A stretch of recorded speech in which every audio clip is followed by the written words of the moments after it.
What's going on, everybody? Happy Wednesday, wonderful Wednesday, welcoming Wednesday, right here on Mr. Eric Reads. I'm so glad you're back here for another book. I hope you've enjoyed the tales this week so far, and I hope you continue to enjoy them as always, guys. Please let me know if there's a book, an author, a category, a genre that you'd like, and I'd be happy to read it here.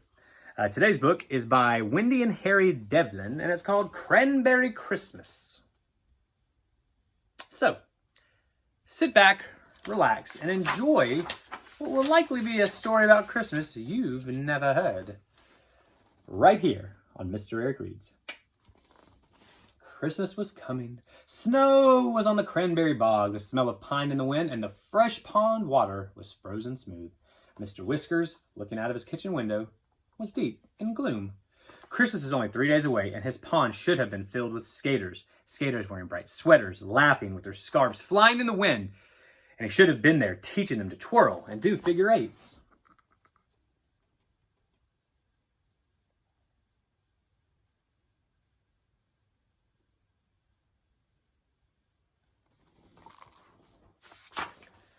But old Cyrus Grape had changed all that. He had moved next door to Mr. Whiskers into a stone house on the rise and claimed that pond was on his land, and Cyrus did not like children. Whenever he saw them on the pond, he would hop on his sled and slide bumpity-bump down the hill. "Scat! Get off my pond or I'll have the sheriff after you!" Cyrus would shout as he shook his cane, and he chased the skaters to the snowy banks. "It's my pond, you old scoundrel! It's mine!" Mr. Whisker would boom back.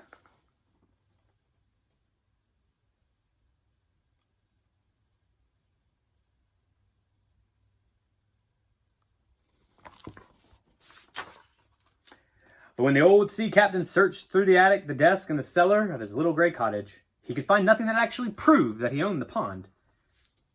So he began to wonder if he did even own the pond. Mr. Whiskers brewed. Cyrus Grape cackled, and the little children hung up their skates sadly.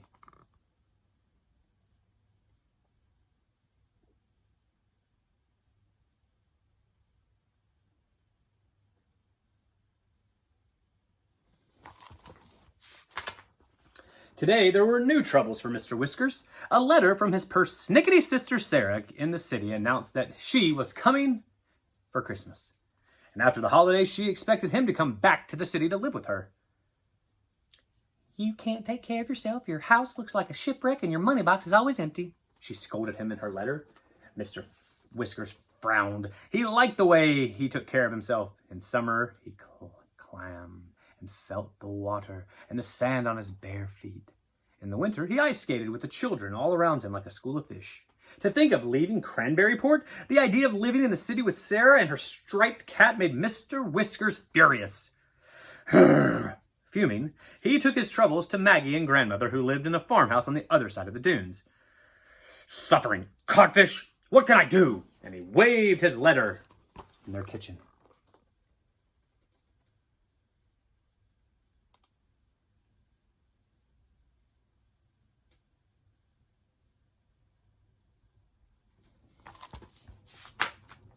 When grandmother heard Mr. Whiskers' news, she held her head, a guest at Mr. Whiskers' jumbled house. "You haven't borrowed my broom since the summer," she chided him. Well, I swept in the spring," said Mr. Whiskers, looking at the ceiling. Grandmother just shook her head. Since she and Maggie didn't waste any time, Mr. Whiskers acknowledged that he needed help. In a few minutes, loaded with grandmother's soap, polish, bristling with the brooms and brushes, all three took the path to Mr. Whiskers' house, over the dunes on the ocean side. And then they went to work. How they worked! Maggie washed the windows, Mr. Whiskers scrubbed the floor, grandmother dusted and gave orders. "What's this behind the couch?" "Well, that's my lobster pots," Mr. Whiskers answered. "And what's this in the bathtub?" "It's my shell collection," growled Mr. Whiskers. "Out with all of them," ordered grandmother.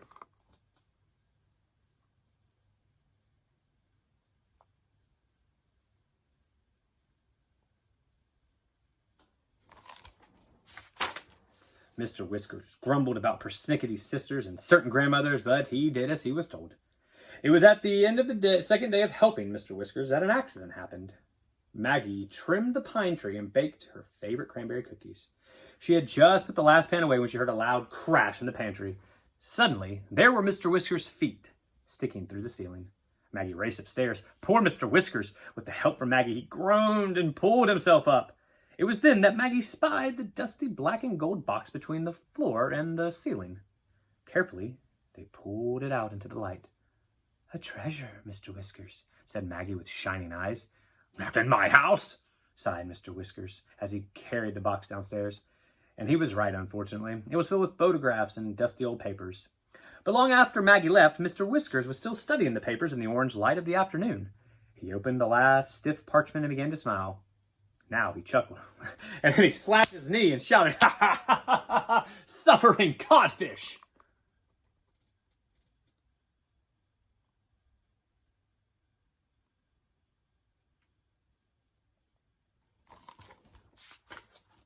Christmas Eve brought a light snow to Cranberry Port, and the smell of the sea was in the air. Mr. Whiskers' sister Sarah, a round, brown-eyed woman with a flowered bag, arrived from the train station in Cranberry Port's only taxicab. Mr. Whiskers hugged her and introduced Sarah all around. She turned and stared at the cottage. "And how clean are your windows, brother?" "Well, I love to shine the blinky things," he boomed. Grandmother sniffed and Maggie just laughed.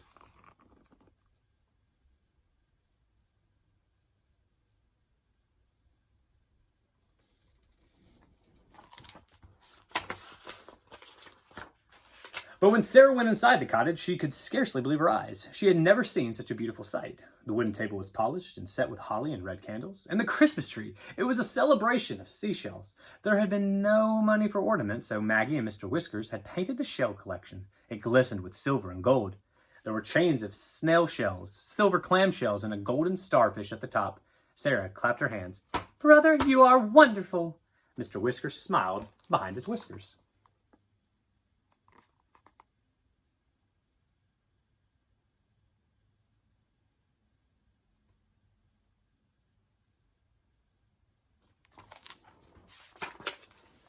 The night was a triumph. From the supper of clam chowder, grandmother's famous bread, hot spice cider, and Maggie's cranberry cookies to the singing of carols around the old piano. Mr. Whiskers pretended to cover his ears when grandmother tried those high notes. And there were gifts from the old sea captain, a sea-worn bottle, blue as sapphire for grandmother, a giant pink shell for Maggie, and a small ivory box for Sarah. Sarah dipped into her flowered bag and presented her brother with a new red knitted scarf and mittens.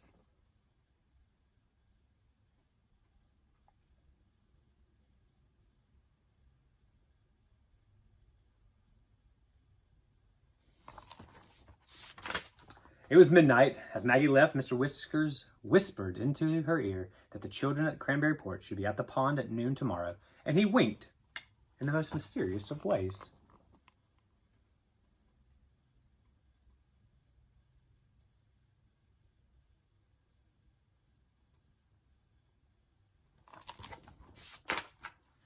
Christmas afternoon was cold and bright. Mr. Whiskers darted among the skaters and had just stopped to catch his breath when he heard the voice of Cyrus Grape. "Arrest them all, Sheriff!"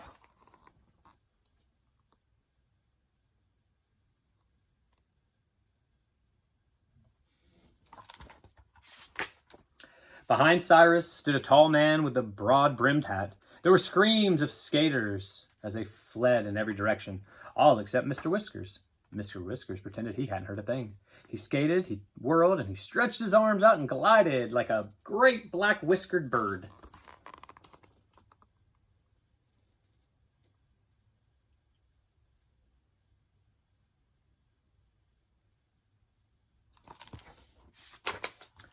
Mr. Grape's face grew red. "I'll have to jail with you," Cyrus screeched, pulling the sheriff after Mr. Whiskers. "Huh! Well, I'm skating on my own pond, you old fraud!" cried Mr. Whiskers, turning and slowing down until he faced Cyrus Grape. Slowly, triumphantly, he reached into his pocket of his brass-buttoned coat and drew out a yellowed, red-sealed paper and waved it under Cyrus Grape's long nose, and he handed it to the sheriff. The sheriff studied it carefully and looked at Mr. Grape. "Well, this paper proves the pond does belong to Mr. Whiskers," he said. "You, sir, are trespassing on Mr. Whiskers' pond." Cyrus Grape turned a deeper red and roared with rage. He wound his muffler around his face and started to rise to his house, pulling the sled behind him.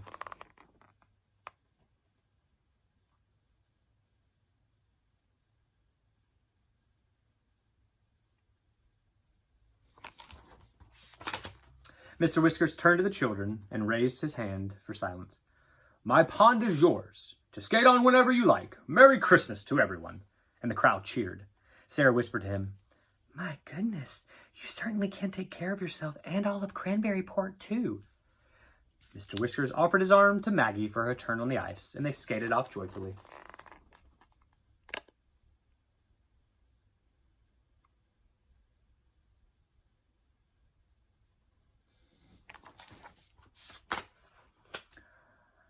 I'm a wonder, he said to Maggie. And even the whiskers on his face couldn't hide his smile. The end. As you can see, there's a cranberry cookie recipe here. But that was Cranberry Christmas by Wende and Harry Devlin right here on Mr. Eric Reads. I hope you guys enjoyed that tale. Come back again tomorrow because I think on Thursday, maybe we'll read The Nutcracker. Yeah, that's what it says. The Nutcracker. So, as always, guys, please stay safe, wash your hands, and practice kindness in everything that you do. And until next time, our future leaders and you young readers, I guess I'll see you next time. Take care.